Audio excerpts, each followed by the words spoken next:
আসার সময় কেন এখানে আবার আরেকটা বিষয় আছে এখানে আবার এটা বলা হয় ব্রেক আউট। এটা ব্রেক আউট হয়েছে আমরা বুঝবো আস্তে আস্তে। এই ব্রেক আউটটা ফেক হয় অনেক সময়। বুঝে বুঝাই বুঝে আমি ডান দিকে দিব বলটা ও বাম দিকে নিয়ে গোল দিয়ে দিছে এমন আর কি। হুম। এটা আমাদের হোয়েলটা বুঝাইছে যে এটা তো উপরে যাইতেছে লং এজ করো, ওরা শর্টে নিয়ে যাবো মার্কেটটাকে। তো এটা আসলে কোন পর্যন্ত যাবে? এটা যাবে একদম উপর পর্যন্ত, ঠিক আছে? এই যে উপরে যে আমরা ক্যান্ডেল দেখতেছি না, হ্যাঁ। যে ক্যান্ডেল আছে একদম লাল আর জি। সবুজ। হ্যাঁ হ্যাঁ হ্যাঁ হ্যাঁ, এইটা হচ্ছে এটা রেঞ্জ, এই পর্যন্ত যাবে। এরপরেও যাবে কি যাবে না তখন আবার নতুন করে চিন্তা করে সেট করা লাগবে যে এখন আমি কি করবো, ঠিক আছে? তো আমি যেটা বলতেছিলাম যে ওই গত ক্লাসে যে ক্লাস নেওয়ার আগে দেরিতে জয়েন করলাম কারণ মার্কেটের অবস্থা খারাপ ছিল আগেই বুঝতে পারলাম, এই কারণে ট্রেড ট্রেড ক্লোজ করে দিয়ে ক্লাসে বসলাম আর কি। ঠিক না, মনে আছে তো? হ্যাঁ, মনে আছে। আহ, হুম, কিন্তু বুঝতে পারছি। হ্যাঁ ওই তখন যদি আমি ক্লোজ না করতাম তাহলে ওই রাত্রে কিন্তু আমি একদম শেষ। হুম।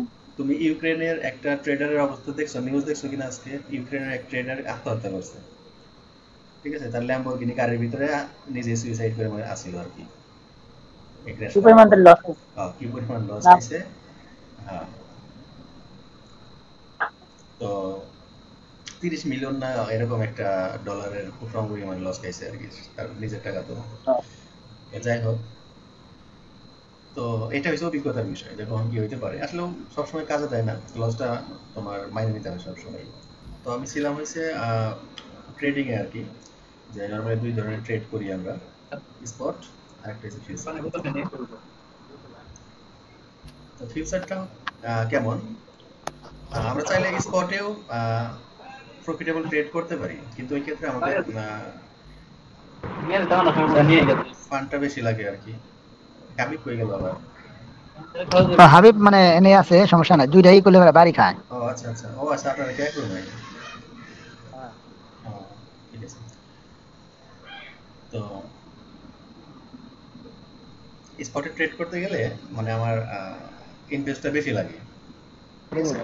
আর ফিউচারে কি হয় যে আমার অল্প ইনভেস্টেও আমি অনেক গুণ লেভারেজ নিয়ে বেশি টাকা দিয়ে আমি ট্রেড করতে পারি, ঠিক আছে? এই ফিউচারে আবার ঝুঁকিও আছে, আমার ফান্ড জিরো হয়ে গেলে এটা লিকুইডেট হয়ে যায় আর কি। যেমন কালকে রাত্রে 19 বিলিয়ন ইউএস ডলার লিকুইডেশন হয়েছে পুরো মার্কেট থেকে, ক্রিপ্টো মার্কেট থেকে। 19 বিলিয়ন ইউএস ডলার, ঠিক আছে? আর ফরেক্স মার্কেট থেকে থেকে ওখান থেকে হয়েছে 1.67 ট্রিলিয়ন ডলার লিকুইডেট হয়েছে শুধু কালকে রাত্রে। তো যাই হোক, ফিউচার ট্রেডটা অনেক রিস্কি, যে এরকম অনেক সময় লিকুইডেট হয়ে যায়, তো এগুলো ম্যানেজ করা যায়। এটা যারা জানে তারা করে আর কি, ওইভাবেই তারা করতে থাকে। তো স্ট্র্যাটেজি যেগুলো আমরা শিখবো আর কি, যে কৌশলগুলো যেগুলো আমরা শিখবো সেটা স্পটেও ফিউচারেও সব জায়গায় আমরা অ্যাপ্লাই করতে পারবো, সমস্যা নাই। কিন্তু আমরা মূলত ফিউচার বেস কথা বলবো আর কি, কারণ অ্যাডভান্সটা শিখে গেলে স্পটটা নিয়ে আর টেনশন নেই, ঠিক আছে? এই কারণে আমরা অ্যাডভান্স ফোকাস করে কথা বলবো আর কি। যেমন ধরো ফিউচারটা কেমন, লেভারেজ জিনিসটা কি? লেভারেজ হয়েছে সুবিধা নেওয়া মার্কেট থেকে, সুবিধা নেওয়া। যেমন আমি আমার কাছে আছে $10, আমি মার্কেট থেকে 10% লেভারেজ নিলাম, 10 গুণ, তার মানে $100। $100 আমি মার্কেট থেকে পাইলাম। তো আমি $100 দিয়ে আমি কিনতে পারবো আমার ইচ্ছা মতো কয়েন। তো তখন কি হবে, মার্কেট যদি আমার বিপরীতে যায়, আমি এটা একটা কয়েন কিনলাম, স্বাভাবিকভাবে বাড়লে আমি প্রফিট করব, ঠিক আছে? তো দেখা গেল আমি কেনার পরে মার্কেট কমা শুরু করলো, অবশ্যই আমি লসের দিকে যাচ্ছি। তো লসের দিকে যাইতে গেলে আমার $10 তো আমার নিজের ব্যালেন্স ছিল, তো কমতে কমতে যদি $10 মাইনাস হয়ে যায় তাহলে তো আমার আর টাকা নাই মার্কেটে। এখন যে আরো $90 যে মার্কেটে আছে ওটা তো আমার টাকা না, ওটা মার্কেট দিছিল আমাকে 10 গুণ লেভারেজ নেওয়ার কারণে। তো কি হইলো, এখন তো মার্কেট তো আর লস দিবে না। মার্কেট কি করবে, তার নিজের টাকা নিয়ে চলে যাবে আমার এই কন্ট্রাক্ট, এই যে ফিউচার কন্ট্রাক্টে ছিলাম আমি মার্কেটের সাথে, কন্ট্রাক্ট ইনভ্যালিড হয়ে যাবে, আমাকে কিক করে দেবে, কিক আউট করে দেবে মার্কেট থেকে আর কি, মার্কেটে আমি আর থাকতে পারবো না যেহেতু আমার ব্যালেন্স নাই, ঠিক আছে? ঠিক সেম যেমন যদি আমি কোনো ব্যবসা করি, যে আমি দেলোয়ার ভাইয়ের কাছ থেকে 50,000 টাকা নিয়ে ব্যবসা শুরু করলাম, কিন্তু আমার আরও আসলে 1 লাখ টাকা, 1 লাখ টাকা লস খেয়ে গেলাম আমি। ঠিক আছে, মার্কেটে আমি লস খাইলাম, কিন্তু দিলের টাকা তো আমার ঘুরাই দেওয়া লাগবে, আমি লস খাই আর লাভ করি। ঠিক সেম কনসেপ্ট এই জায়গায়, যে যখন মার্কেটের যে লেভারেজ নিয়েছিলাম আমি, ওই টাকা যতক্ষণ আছে, সরি কি বললাম, তো আমি তো ক্লাসে অলরেডি,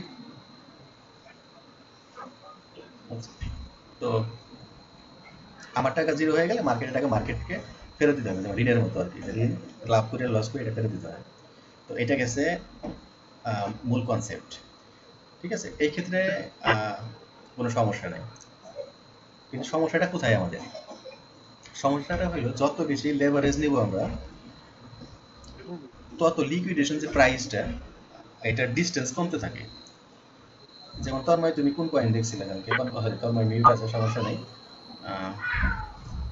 ডট দেখছিলা ঠিক না? ডগ, হ্যাঁ। ডগ না ডট? Dog, DOGE। ডজ, আচ্ছা আচ্ছা, ডজ কয়েন আর কি। তো ওটা আমার মনে হয় যে 18 সেন্টে আছে আর কি, 18 লাভ করতেছে। ঠিক আছে, ধরো যে তুমি কেউ ডজ কয়েন 18 সেন্টে কিনলো, এখন 18 সেন্টে কেনার পরে যদি সে 2% লেভারেজ নেয়, তার আসলে $10 হইলো $20, $20 কিনতে পারলো, তখন তার লিকুইডেশন প্রাইস ধরো যে 10 সেন্টে আছে। তার মানে কি, তুমি 18 সেন্টে কিনলাম, কেনার পরে প্রাইস কমতে কমতে 10 সেন্টে আসলো, তখন তোমার যে $10 ছিল, তোমার যে নিজস্ব ফান্ড ছিল, সেটা জিরো হয়ে গেল। বাকি টাকা মার্কেট এটা তোমার ডিসমিস করে দিয়ে মার্কেট টাকা মার্কেট তুলে নিয়ে যাবে, মার্কেট নিয়ে নিবে। ঠিক আছে, 10 সেন্টে। আর তুমি যদি লেভারেজ 5 গুণ নাও, ঠিক লিকুইডেশনের যে ডিস্টেন্স আগে ছিল 10 সেন্টে, এখন চলে আসবে এটা 15 সেন্টে। কারণ তুমি 18 সেন্টে কিনলা, 15 সেন্টে আসার সাথে সাথে এই লিকুইডেশনের যে টার্মটা, ওটা অ্যাক্টিভ হয়ে যাবে। আবার তুমি যদি 50 গুণ নাও লেভারেজ, তারপর তুমি তোমার ফান্ডের 50 গুণ টাকা দিয়ে তুমি ট্রেড করতে পারলা, কিন্তু ওই লিকুইডেশনের যে প্রাইসের যে ডিস্টেন্স, এটা আরো কমতে থাকবে। 18 সেন্টে কিনছো, এটা 17 সেন্টে চলে আসবে। বুঝতে পারছো? এটা তো ওই জায়গায় শো করবো, তাই না? যে আমি যখন নিতেছি তত নামলে জি ই জি করবো। জি জি, ওইটা শো করবো, ওইটা সব তুমি দেখতে পারবা। কিন্তু কিছু কিছু মার্কেট আছে, যে তুমি যখন কিনবা তখন দেখতে পারলে না বেশি ভালো, কেনার পরে দেখলা যে আল্লাহ এত এত কাছাকাছি কেমনে।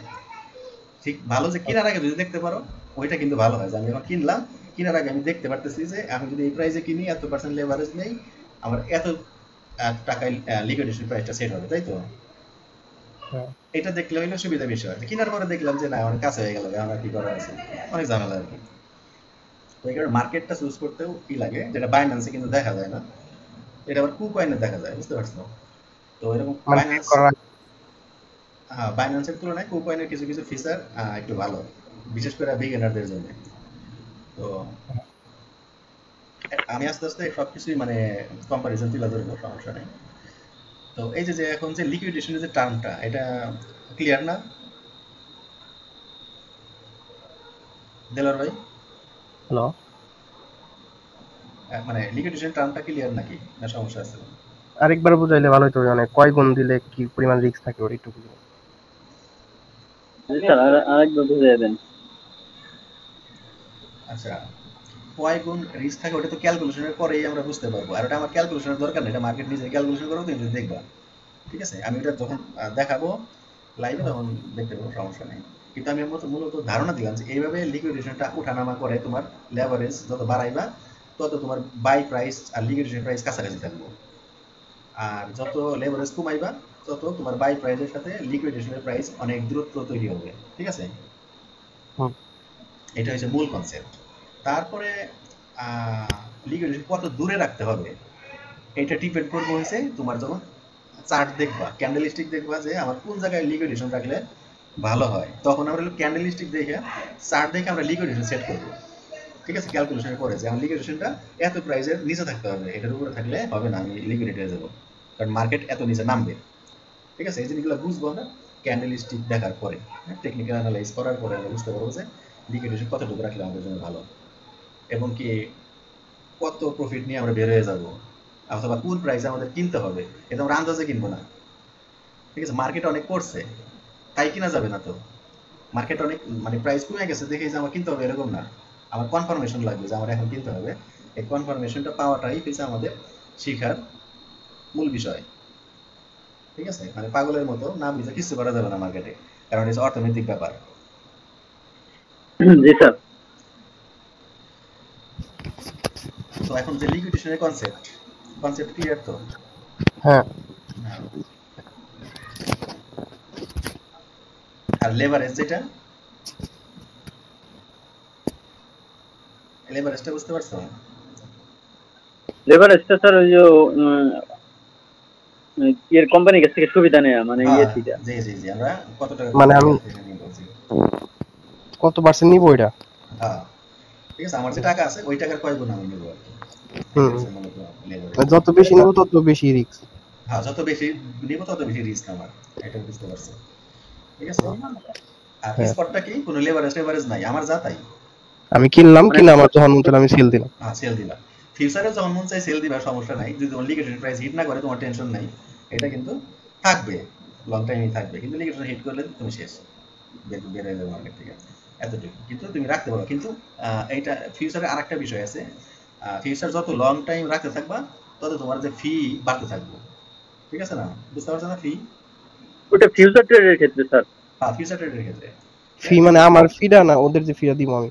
আর তুমি ফি দিবা তাদের, কারণ একটা ট্রেড যখন এক্সিকিউট করো, ওরা তো একটা পার্সেন্টেজ নেয়। হ্যাঁ, ঠিক আছে, তুমি কেনা বেচার যে করো তাতে মার্কেটের লাভ কি? মার্কেটের লাভ হইলো আমরা কেনা বেচা করলে আমাদের যা লস বা প্রফিট যাই করি না কেন, একটা পার্সেন্টেজ আমাদের ফান্ড থেকে কাটে, খুব অল্প পরিমাণ কাটে। ঠিক আছে। আর ফিউচার ট্রেডে লং টাইম হোল্ড করলে এই ফিটা একটা 8 ঘন্টা, মনে করো 8 ঘন্টা পর পর বাড়তে থাকে। ঠিক আছে, ডিস্ট্রিবিউট করে প্রত্যেকটা ইয়ার ক্ষেত্রে, হোল্ডারের ক্ষেত্রে, ট্রেডারের সাথে এটা ডিস্ট্রিবিউট করে দেয়। হ্যাঁ, এটা একটা হিসাব আছে, ওটা আমরা আস্তে আস্তে আস্তে। তো তার আগে বেসিকটা ক্লিয়ার করি যে এরপরে স্পটে যেটা করো, যে কিনলা, এটা বাড়লে তোমার লাভ হবে, কমলে তোমার লস হবে। কিন্তু ফিউচারে কিন্তু এরকম না। দুই ধরনের ট্রেড করা যায়। একটা, তুমি কিনলা, বাড়লো, লাভ করলা। আবার যদি মনে করো যে না, এখন মার্কেট কমবে, আমি কমার থেকে লাভ করবো, তাহলে তুমি উপরের দামে কিনলা, যত কমবে তত তোমার লাভ হবে। হ্যাঁ, দুই ধরনের ট্রেডিং বাইনারি ফিউচারে। ট্রেডিং এর মতো। মূলত জি, বাইনারি ট্রেড তো আলাদা কিছু না, বুঝতে পারছো না? মূল হ্যাঁ কনসেপ্ট তো একই। হ্যাঁ তো তুমি যখন মূলটা শিখবা তখন তো বাইনারি তো তুমি করতে পারবা, এমনি নিজেই করতে পারবা, সমস্যা নেই। হ্যাঁ, বুঝতে মানে পারছি। ওই স্যার কমলেও কি হবে এটা ক্লিয়ার করবেন? আপনি যদি কিনেন, এটা যে হ্যাঁ বাড়তেছে, বাড়লেও আপনার লাভ। আপনি যদি কিনেন যে হ্যাঁ, কমতেছে, কমলেও আপনার লাভ। কেমনে রে? এটা আরো অ্যাডভান্স হলে বোঝা যাবে, এখন বুঝলাম। হ্যাঁ, এখন যদি বলি আবার মাথার উপর দিয়ে যাবে, ক্লাসটা মানে ফলপ্রসূ হবে না আর কি। আপাতত এতটুকু জানো। প্র্যাকটিক্যালি হইলে হ্যাঁ হ্যাঁ, বাড়লে। অ্যাডভান্স অ্যাডভান্স হলে একাই বোঝা যাবে। হ্যাঁ হ্যাঁ, কারণ আমার মানে যতটুকু মনে হয়েছে, মানে বললে আপাতত সুবিধা, ততটুকু বলতেছি আর কি, পরে আস্তে আস্তে আমরা বলবো। তো আমরা আগে স্পটেই থাকি, ফিউচারে পরে যাই। না, স্পট বিষয় না, কারণ মূলত আমাদের ফিউচার টার্গেট করে শিখতে হবে। হ্যাঁ, ঠিক আছে, তাইলে কি হবে, তোমার ফিউচার স্পটটা সহজ মনে হবে, তোমার পান্তা ভাত লাগবে। হুম। আর মূলত আচ্ছা, তো এটাকে বলা হয় লং। যদি আমরা প্রফিট প্রাইস বাড়ে এবং বাড়ার দিকে যদি আমরা কিনি, এটাকে বলা হয় লং পজিশন অথবা লং ট্রেডার। যদি কমার দিকে আমরা করি, এটা বলা হয় শর্ট পজিশন অথবা শর্ট শর্ট ট্রেডার। পজিশন। ঠিক আছে, শর্টে ট্রেড নিছি আমি, অথবা লং এ ট্রেড নিছি আমি, এটা লং শর্ট বলা হয় আর কি, যে বাড়লে বা কমলে দুই ধরনের ট্রেডার। ঠিক আছে, তো এটা হচ্ছে মূলত ফিউচার ট্রেডিং এর বেসিক কনসেপ্ট আর কি। এরপরে আমি চাইলে অন দ্য স্পট প্রাইস যেটা আছে ওইটাই কিনতে পারি, অথবা আমি প্রাইস সেট করে রাখতে পারি যে এই পজিশনে গেলে কিনা হয়ে যাবে, অথবা এই পজিশনে গেলে বেচা হয়ে যাবে। এটা স্পটেও যেমন, ফিউচারেও তেমন। বুঝতে পারছো? Hello, hello. কি বললেন শুনি না, একটু নেট সমস্যা ছিল। আচ্ছা, আমি বললাম যে মানে আমরা চাইলে কোনো প্রাইস সেট করে রাখতে পারি আর কি, যে এই প্রাইস আসলে কেনা হয়ে যাবে, অথবা এই প্রাইসে গেলে সেল হয়ে যাবে অটোমেটিক। লিমিটেড। হ্যাঁ হ্যাঁ, সব ধরনের সুবিধা আছে। তো আমরা, এটা তো মার্কেটে এগুলো বেসিক, এগুলো তো খুব বেশি সময় লাগে না, তুমি নিজেও যদি ঘাটাঘাটি করো এগুলো বুঝে যাবা আধা ঘন্টার মধ্যে। কিন্তু মূল শিখার বিষয় হয়েছে কি, যে একটা প্রফিটেবল ট্রেডার কিভাবে হওয়া যায়। ঠিক আছে? তো প্রফিটেবল ট্রেডার হইতে গেলে বেসিক কিছু ব্যাপার আছে যেগুলো আমার মেনটেন করতেই হবে। হ্যাঁ, সেই ব্যাপারগুলোর মধ্যে এক নাম্বার হইলো স্ট্র্যাটেজি ফলো করা। স্ট্র্যাটেজি কি, ওগুলো আমরা আলোচনা করব। আর 2 নাম্বার হইলো মেন্টালি স্ট্রং থাকা, মানে সাইকোলজিক্যালি স্ট্রং থাকা।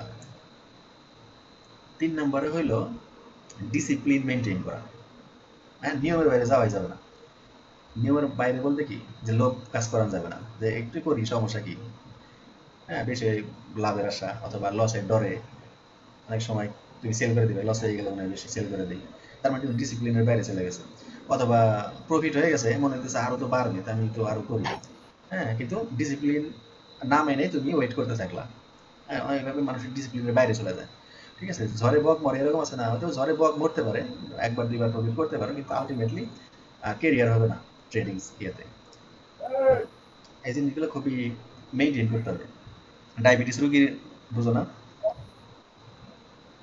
ডায়াবেটিস রোগীদের মেনটেন করতে হয় না। জি স্যার। হ্যাঁ, দেলোয়ার ভাই ভালো বুঝবো, ডাক্তার মানুষ সে। তো ওই ডায়াবেটিস রোগীর মতো মেনটেন করা লাগে সবকিছু। তো যাই হোক, আমরা এর মধ্যে শিখবো হইলো আরো, আমি একটু মানে সামারাইজ করি যে আমরা কি কি শিখবো, মূল বিষয়গুলো, যাতে পরে আবার বলতে গেলে তোমাদের কাছে সহজ মনে হয়। একটা হচ্ছে আইসিটি কনসেপ্ট, ঠিক আছে, এসএমসি কনসেপ্ট, হ্যাঁ এগুলা। এরপরে তোমার আছে ওবি, তারপরে বিবি, এই ধরনের অনেকগুলো কিছু আছে। Support, swing, resistance, demand, supply, accumulation, manipulation, ঠিক আছে। তো এই যে এক একটা হচ্ছে টুলস। যেমন তুমি যদি একটা ঘর বানাইতে যাও এখন, হাতুড়ি, পাটাল, করাত, কত কিছু লাগে না। জি স্যার। হ্যাঁ, এগুলো দিয়ে তো এক একটা দিয়ে এক এক কাজ করতে, প্র্যাকটিস করতে করতে মানে একটা প্রফেশনাল ওয়ার্কার হওয়া যায় আর কি, মিস্ত্রি হওয়া যায়। ঠিক, এই যেগুলো নাম বললাম এগুলো হচ্ছে এক একটা টুলস। এগুলো কিন্তু এমন টুলস না যে ধরে তুমি কাজ করবা, প্রত্যেকটা হচ্ছে মেন্টাল টুলস আর কি, মানসিকভাবে অ্যাপ্লাই করতে হয় এগুলো। আমি মনে হয় বুঝাইতে পারি নাই, মানসিকভাবে অ্যাপ্লাই করতে হয় এগুলো। এগুলো মানে এমন কোনো টুলস না যে আমি কি বলে এটাতে রং করলাম, এটা দিয়ে এরকম না। জি স্যার, আমি এটা বুঝতে পারছি স্যার। মানসিক ভাবে অ্যাপ্লাই বলতে আমি যখন ট্রেডিংটা করলাম তখন আমার সব ঠিকঠাক মতো কিভাবে আমি প্রয়োগ করতেছি, কিভাবে এটা করবো, এই হ্যাঁ হ্যাঁ, ওইটাই, জি মানে জি। একটা ফলো আপ আর কি। হ্যাঁ, জি জি জি। মানে এগুলা টুলস, এই টুলস গুলো আমার প্র্যাকটিসের মধ্যে নিয়ে আসতে হবে, যে এইভাবেই আমি ট্রেড করবো, ঠিক আছে।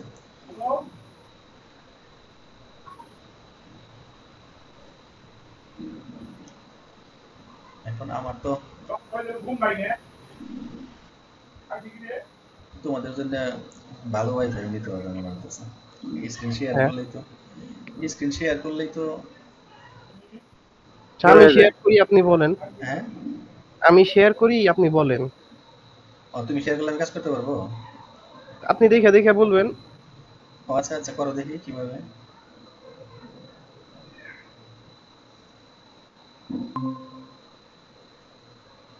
হয়েছে শেয়ার?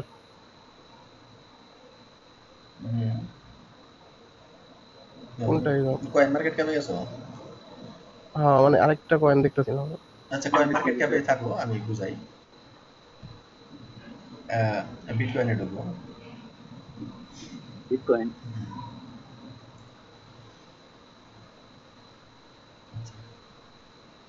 এটা তুমি এই যে অল টাইম করে দাও।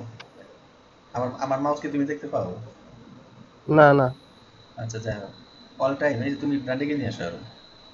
ডান দিকে যে ওয়ান ডে, এটা তুমি বাম দিকে গেলো মনে হয়। ও, এই জায়গায়। হ্যাঁ, এই যে অল অল বাম পাশেরটা, হ্যাঁ। হ্যাঁ, দিছি। দেখো, এটা হচ্ছে বিটকয়েনের টোটাল হিস্টোরি আর কি, মানে জন্ম জন্ম থেকে না, সরি। কারণ বিটকয়েন, আমি ওই দিন যেটা বলতেছিলাম যে বিটকয়েন আগে তৈরি হয়েছে, এইসব মার্কেট পরে তৈরি হয়েছে, ঠিক আছে। তুমি যদি প্রথমে নিয়ে আসো তোমার কারসারটা, প্রথমে মানে গ্রাফের প্রথমে,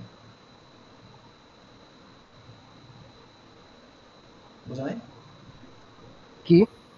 তোমার গ্রাফের এই যে প্রথমে, হ্যাঁ, গ্রাফের প্রথমে নিয়ে আসো তোমার কারসারটা, মানে প্রাইসটা দেখো আর কি। হ্যাঁ, এই জায়গায় হ্যাঁ, প্রথম দিকে প্রাইস কত দেখায়?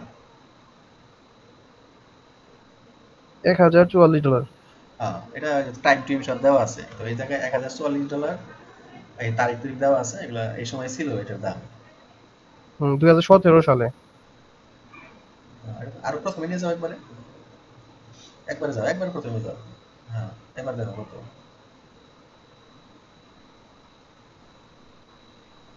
এর থেকে প্রথমে তো আর যায় না এই পর্যন্ত। হয় পর্যন্ত দেখো কত। হ্যাঁ 2011। হ্যাঁ, ঠিক আছে, দেখো এরকম ছিল, 5 সেন্টও ছিল, ঠিক আছে, হ্যাঁ, অনেক হুম আগে বিটকয়েন। তো এখন হইলো 1,25,26,000 ডলারে গেছিল সর্বোচ্চ, ওই যে গত সপ্তাহে বা তার আজকে আগে। 1,12,000। হ্যাঁ, আজকে অনেক ড্রপ করছে। কালকে তো পরশু দিনকার তো মনে হয় আমরা যখন ক্লাস করলাম তখন এক 1,22,000 ছিল।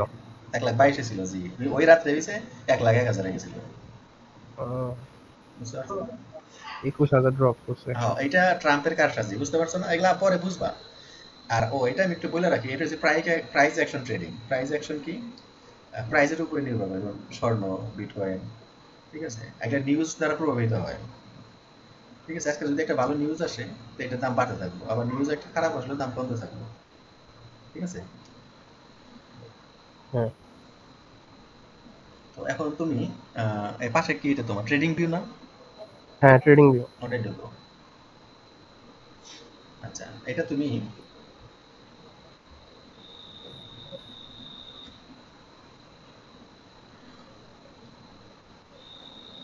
পিছনে কারণ শুধু বিসিবি। বিজিবি।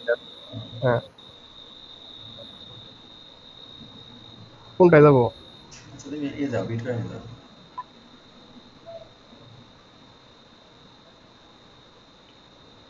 ইউএস ডলার দিয়েছি।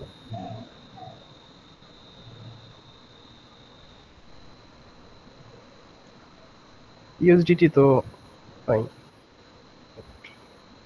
আচ্ছা, এক সমস্যা নেই, আপাতত এটা তো আমরা দেখতেছি না, আপাতত দেখতেছি আর কি। হ্যাঁ পাইছি। টাইম ফ্রেম কত তোমার? ডে দিয়া আর ডে বাদ দাও, তুমি যাও ইয়েতে 10 মিনিট বা 5 মিনিটে যাও, যাতে আমরা বুঝতে পারি। এই যে উপরে নাকি? 10 মিনিট 15 মিনিট 10 মিনিট দিছি। হ্যাঁ। 10 মিনিট তো নেয় না, 15 মিনিটে চলে আসে। আচ্ছা, তাহলে আরো কমাও, সেকেন্ডে চলে যাও, একটু বেশি ওঠা নামা করে আমি বুঝতে পারি। বুঝলাম না, সেকেন্ডে তো থাকতেছে না। আচ্ছা, যাক, সমস্যা নেই, যাতে যত মানে কম থাকে সমস্যা নেই। 1 মিনিট আইসা পরে বুঝলাম না কেন। আচ্ছা, থাক, সমস্যা নেই, 1 মিনিটই থাকি। আমরা জাস্ট খালি একটু মুভমেন্টটা যেন হয়, এটা এই কারণে আমরা হ্যাঁ আচ্ছা, মুভমেন্ট আছে না কেন? হাবিব আছে না? জি স্যার আছি। এই যে মুভমেন্ট 1 মিনিট তো অনেক সময়, এর জন্য মনে হয় মুভমেন্ট দেরি হচ্ছে। তা না, এটা সেকেন্ডে সেকেন্ডে মুভ করবো কিনা মেসেজ করবো, 1 মিনিট তো ক্যান্ডেল চেঞ্জ হবে, হ্যাঁ ওই যে করতেছে। যাই হোক, এই যে যে দেখো এখন ক্যান্ডেলটা এই মনে হইলো সেল হইতেছে, কমতেছে, এখন ঠাস করে বাড়তেছে, তাই তো? হুম কনফিউজিং আর কি, যে কি করবো, কিনো মনে হয়, আবার দেখো লাভ হয়ে গেছে, মানে কমতেছে, আবার একটু পরে মনে হয় বাড়তে হইতে, মনে হয় বাড়তেছে, হ্যাঁ ঠিক না? তো এগুলা, এই জি স্যার। জিনিসগুলো বোঝাতে আরো বাড়ছে, এই জিনিসগুলো বোঝাটাই হয়েছে এটা এই পর্যন্ত আসবে, বুঝতে পারছো না? আরো হুম আরো বাড়বে, এটা আলটিমেটলি বাড়বে। এখন আপাতত গ্রাফটা মানে প্যাটার্ন দেখে বোঝা যাচ্ছে আর কি। এই যে বাম পাশে দেখো যে এই যে, হ্যাঁ, এটা এটা হচ্ছে রেজিস্ট্যান্স, ঠিক আছে। এই রেজিস্ট্যান্সে এটা গোতাগুতি করতেছে আর কি, হ্যাঁ এটা পার হইতে পারতেছে না, এটা পার হয়ে গেলে একবার উপরেটার মধ্যে চলে যাবে,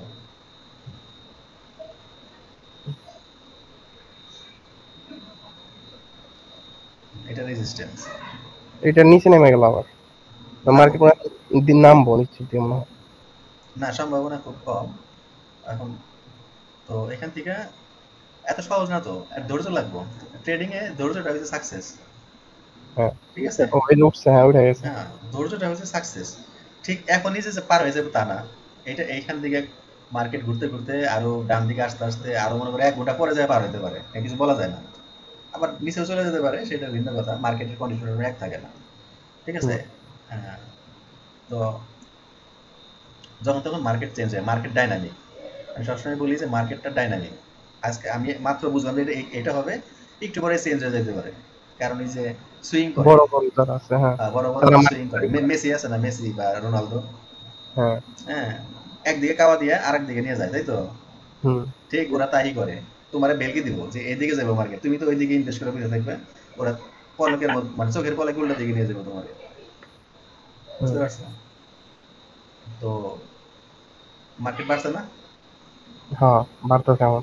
হ্যাঁ, এই যে যে বাড়তেছে, এটা কিন্তু আমি মানে 10 সেকেন্ড দেখার পরে আমি বলছি যে মার্কেট বাড়বে আলটিমেটলি, তাই তো? হ্যাঁ এটা হচ্ছে এক্সপিরিয়েন্স, আমি কিন্তু কোনো অ্যানালাইজ করি নাই। আমি জাস্ট খালি যতটুকু শেপ আমি দেখতে পারছি এখানে ততটুকু দেখার পরে আমি বলছি যে বাড়বে। তো যাই হোক, হুম, এই যে এখন যতটুকু, বাড়তে গেছে, অনেক বাড়ছে।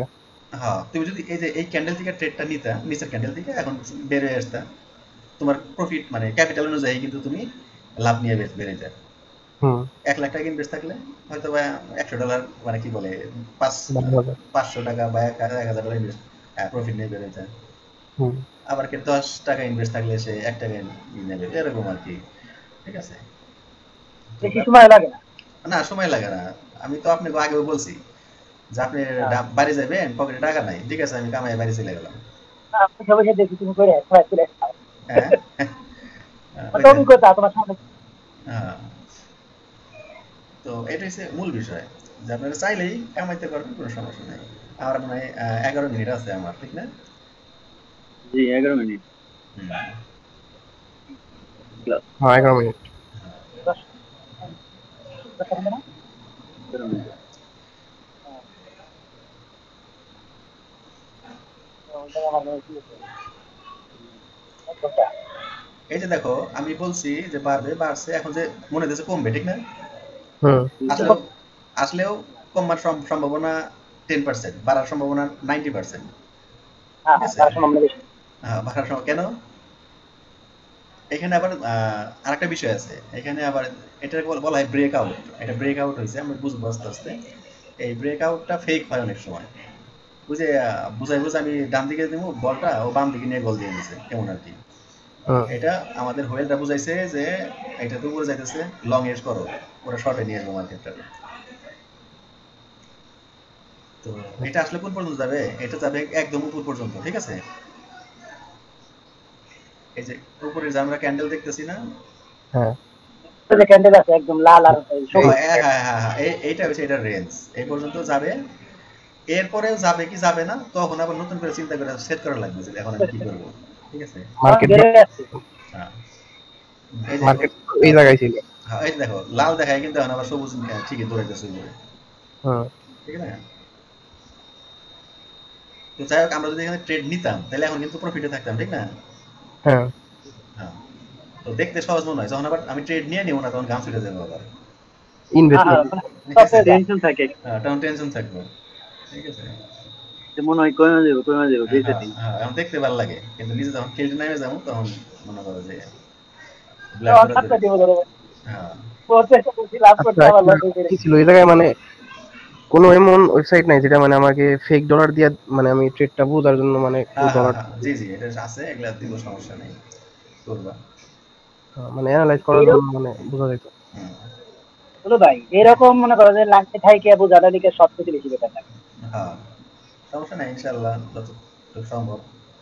দরকার হলে 1 ঘন্টা যদি থাকা যায় এভাবে থাকে একটা ক্যান্ডেল কিভাবে বলতেছে পুরো অ্যানালাইসিসে, হুম ওই যে যেমন লাল আর সবুজ দেখায় বুঝাইলা এই পর্যন্ত থাকবে না, হুম তাহলে এটা আমার একটা অ্যানালাইসিস হয়েছে। হুম। এখন এটা কিন্তু আরেকটা বাধার মুখে পড়ছে এখন। এই যে জায়গায় আরেকটা রেজিস্ট্যান্স আছে ছোটখাটো, যে জায়গায় এখন ক্যান্ডেলটা আছে আর কি, ঠিক আছে? এই জায়গায় এসে একটু বাধাপ্রাপ্ত হবে। হ্যাঁ, হুম, রেজিস্ট্যান্স যে হয়েছে ওই জিনিসটা আমরা বুঝতে পারছি হয়ে গেল। এটা আমরা বুঝাবো, এগুলো আমি আপাতত স্যাম্পল দেখাইলাম, ওটা পার হয়ে গেছে ইনশাআল্লাহ, এটা পার হয়ে যাবে। আর যাই হোক, স্যাম্পল দেখাইলাম যাতে পরবর্তীতে বুঝাই দেখলে আপনারা মানে একটু ক্লিয়ার ধারণা পান যে আমি যখন হ্যাঁ রেজিস্ট্যান্স বুঝাইলাম যে আপনি ক্যান্ডেলই দেখেন নাই কোন রেজিস্ট্যান্স কি দিচ্ছে, আজকে ক্যান্ডেল ম্যান্ডেল একটু দেখলেন লাইন, যখন সাপোর্ট ঠিক আছে। রেজিস্ট্যান্স ডিমান্ড সাপ্লাই নিয়ে আলোচনা করবো ইনশাআল্লাহ, তখন আর ক্লিয়ার লাগবে, ভালো লাগবে আর কি। ঠিক আছে? না তো বিশাল একটা সুবিধা এটা, আমি যে বুঝতে বুঝে হুম, এটা মানে আমার ওই যে কলিগ আছে না তোমার তো বললাম, ও হ্যাঁ, বাড়িতে শুনে নাই। হুম, ওই যে ওর তো মাসে মনে করো যে 40-50 কামা, হুম, হুম, ওই 30 তো চোখ বন্ধ করে, হ্যাঁ, হ্যাঁ, কিন্তু আর ইনকাম একটু বেশি 2-2.5 লাখের মতো বললাম। হুম। এটা যার যত 2.5 ইনভেস্ট, লাখের যার যত মানে ইনভেস্ট তত 1-1.5 লাখ হ্যাঁ, আর 1 লাখ টাকা টেক করে। হুম। 1.5 লাখ টাকা কিন্তু দিতে হবে ছেড়ে। হ্যাঁ লাগে। হ্যাঁ, যে ওগুলা মানি ম্যানেজমেন্ট আর কি, ওগুলা আমরা শিখবো আর কি, কি করতে হয়। তো আমরা মনে হয় যে কলকাতা যাবো একটু করে। হ্যাঁ জি স্যার স্যার। তাহলে আজকে আমরা যেটা শিখলাম আর কি, সেটা হলো ফিউচার ট্রেডের বেসিক কনসেপ্ট। আর স্পটের কনসেপ্ট তো সেম, আমরা জানি, আলু পেঁয়াজ বেচার মতন। হ্যাঁ, হুম তো এই কনসেপ্টগুলো দেখলাম। আর হইলো আমরা মেন্টাল প্রিপেয়ার হওয়ার জন্য কিছু শিখলাম, যে আমাদের সাইকোলজিক্যালি স্ট্রং থাকতে হবে, ডিসিপ্লিনেবল থাকতে হবে, পেশেন্স থাকতে হবে, ধৈর্য আর কি থাকতে হবে আর কি। আর মার্কেটে ধৈর্য আর কনফিডেন্স, এই দুইটা খুবই গুরুত্বপূর্ণ। তোমার যখন তখন কনফিডেন্স লেভেল লো হয়ে যাবে, যে লাল ক্যান্ডেল দেখাইছে না একটা, হুম হ্যাঁ হ্যাঁ ঠিক।